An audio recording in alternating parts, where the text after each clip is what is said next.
خاموشی میں اس کار نے جو اپنا کام کر دیا، ہمارے دل کی دھڑکنیں تیز ہو گئیں۔ لیکن آگے آگے جو ہو رہا تھا اس نے ہمارا یہ شک یقین میں بدل دیا تھا کہ یہ سب کوئی نارمل نہیں تھا یا کوئی ٹیکنیکل ریزن نہیں تھا، سب ایک پری پلان گیم تھا جو وہاں پر رہنے والا ہمارے ساتھ کر رہا تھا۔ ہمیں کچھ اشارے تو مل رہے تھے، لیکن اب جو ہونے والا تھا وہ اس سے بھی کہیں زیادہ خوفناک تھا۔ ہوتا ایسا ہے کہ ہم لوگ سو چکے تھے، رات کافی ہو چکی تھی۔ یہ اسی رات کا واقعہ ہے جس رات ٹوائے کار حرکت میں آتی ہے۔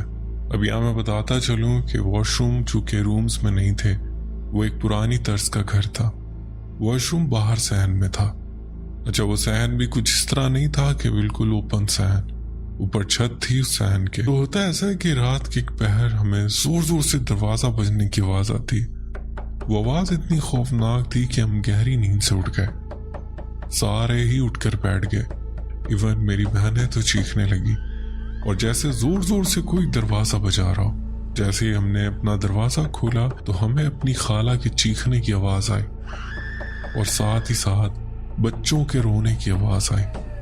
اس کمرے سے زور زور سے بچے رو رہے ہیں اور کوئی واش روم کا دروازہ پیٹ رہا ہے۔ جب میرے والد قریب جاتے ہیں تو دیکھتے ہیں کہ دروازہ جو ٹوائلٹ کا تھا اس کو باہر سے کنڈی لگی ہوئی ہے، اور کمرے میں بچے چیخ رہے ہیں، دھاڑ رہے ہیں، رو رہے ہیں۔ یہ منظر اتنا خوفناک تھا کہ ہمارا پورا گھر جاگ گیا اور ہم لوگ بری طرح ڈر گئے۔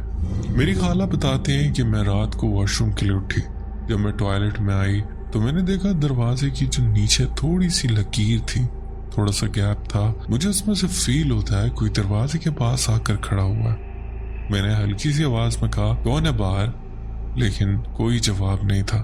میں یہ سمجھی کہ تم لوگوں میں سے کوئی آ کے کھڑا ہے، کسی کو واش روم آنا۔ تو میں نے اندر سے آواز دی، میں ہوں اندر۔ کوئی جیسے دروازے کے ساتھ چھیڑ چھاڑ کر رہا، جیسے اس کی کنڈی کے ساتھ۔ میں یہ سمجھی کوئی دروازہ کھولنے کی کوشش کر رہا ہے، لیکن کوئی دروازے کو باہر سے لاک کر رہا تھا۔ اور پھر مجھے فیل ہوتا ہے کہ کوئی کمرے میں گیا، میرے کمرے میں جہاں بچے سو رہے تھے۔ جیسے ہی وہ اندر گیا میرے بچوں کے چیخنے کی آواز آئی، جیسے میرے بچے ڈر گئے ہوں، وہ بری طرح رونے لگے۔ میں فوراً سے دروازہ کھول کر باہر نکلنا چاہتی تھی، لیکن کسی نے دروازہ باہر سے بند کر دیا تھا، اسی لیے میں نے زور زور سے بجانا شروع کر دیا۔ اس پوری رات وہ بچے روتے رہے، جانے انہوں نے کیا دیکھ لیا تھا، پر جو دیکھا تھا وہ میں آگے آپ کو بتانے والا ہوں۔ ہماری یہ دوسری رات تھی، لیکن میری خالہ کی پہلی رات ہی تھی جب ان کے ساتھ یہ ایکٹیویٹی ہوئی۔ وہ ڈر گئیں اور کہیں نہ کہیں وہ ہم پر غصہ تھی، جیسے ہم میں سے کسی نے ان کے ساتھ مذاق کیا، لیکن ہم جانتے تھے کہ کسی نے کوئی مذاق نہیں کیا۔ میری والدہ نے کہا، بھلا ایسے میرے بچے تم سے مذاق کر سکتے ہیں؟ ایسا مذاق کبھی انہوں نے تم سے کیا؟ یہ اس طرح کے بچے لگتے ہیں، اتنا گھنونا مذاق کہ آدھی رات کو اٹھ کر یہ تمہارے سے مذاق کرے۔ لیکن میری خالہ کو کہیں نہ کہیں ہم پر شک تھا۔ ان کے ایک روڈ بیہیویئر سے ہم نے اندازہ لگایا جب ہم صبح ناشتے پر تھے۔ یہاں میری والدہ اور والد آپس میں سرگوشیاں کر رہے تھے۔ انہیں شاید اندازہ ہو چکا تھا کہ اس گھر میں کچھ نہ کچھ پیرا نارمل ضرور ہے۔ ہم نے اپنے پیرنٹس سے کہا کہ کچھ کریں، ہمیں یہاں پر نہیں رہنا، ہمیں کوئی اور جگہ ارینج کر کے دیں۔ میری امی نے میرے ایک چھوٹے ماموں سے کہا کہ کوئی جگہ ڈھونڈو، کوئی اور جگہ جہاں ہمیں شفٹ کر دو، ہمیں اس گھر سے خوف آتا ہے۔ میرے ماموں نے بھی بات کو آئیں بائیں کر دیا، وہ جان بوجھ کے نہیں، کیونکہ سارا شادی کا لوڈ ان پر تھا، تو پورا دن وہ کبھی ادھر کبھی ادھر، اسی میں بات گول ہو گئی۔ اور پھر دوبارہ رات آ گئی، وہی والی جہاں ہم نے اس گھر میں سونے جانا تھا۔ میری دو بہنیں میری ایک کزن کے ساتھ ایڈجسٹ ہو گئی۔